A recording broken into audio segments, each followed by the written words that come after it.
ஜெயம் ரவி நடித்துள்ள காதலுக்கு நேரமில்லை திரைப்படம் நாளை வெளியாக இருக்கக்கூடிய இந்த சமயத்துல ஒரு முக்கியமான அறிவிப்பை வெளியிட்டிருக்கிறார்.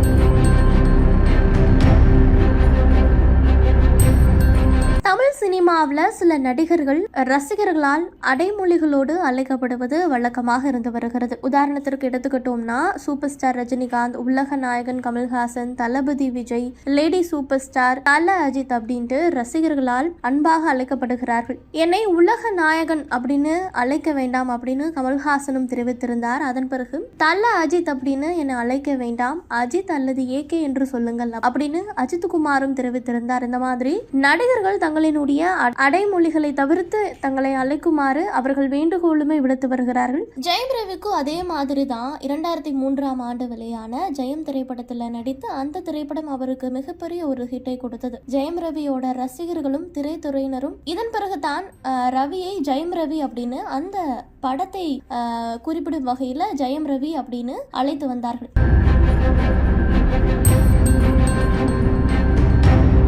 தற்போது தன்னை ஜெயம் ரவி அப்படின்னு அழைக்க வேண்டாம் என ரவி கூறியிருப்பது ரசிகர்கள் மத்தியில் ஒருவித அதிர்ச்சியை ஏற்படுத்தி இருக்கிறது. தன்னை ரவி அல்லது ரவிமோகன் என்று அழைக்கவும் என ரசிகர்கள், செய்தியாளர்கள் மற்றும் பொதுமக்களுக்கு அறிவித்து அவர் அறிக்கை ஒன்றையுமே வெளியிட்டிருக்கிறார். அந்த அறிக்கையில பழையன கழிதலும் புதியன புகுதலும் அப்படின்னு குறிப்பிட்டு அந்த அறிக்கையை ஸ்டார்ட் பண்ணி இருக்கிறாரு. என்னுடைய வாழ்க்கையில சினிமா மீதான என்னுடைய பற்று கடந்த காலத்திலும் சரி தற்போதும் எந்தவித மாற்றமின்றி அப்படியே இருக்கிறது. இதுவே நான் இன்று இந்த நிலையில இருக்கவும் அடித்தளமாக இருக்கிறது. சினிமா பயணத்தை திரும்பி பார்க்கும் இதே நேரத்தில் தாங்களும் சினிமாவும் எனக்கு வழங்கிய வாய்ப்புகள், அன்பு, ஆதரவு அனைத்திற்குமே கடமைப்பட்டிருக்கிறேன். இந்த நாள் தொடங்கி நான் ரவி அல்லது ரவிமோகன் என்று அழைக்கப்பட விரும்புகிறேன். இந்த பெயர் என்னுடைய தனிப்பட்ட வாழ்க்கை மற்றும் திரைத்துறை கனவுகளை முன்னோக்கி எடுத்து செல்லும் அப்படின்னு சொல்லி இருக்கிறாரு. இதனால ஜெயம் ரவி என்ற பெயரில் இனி வரும் காலங்கள்ல என்னை அழைக்க வேண்டாம் அப்படின்னு அன்போடு கேட்டுக்கொள்கிறேன் அப்படின்னு தெரிவித்திருக்கிறார்.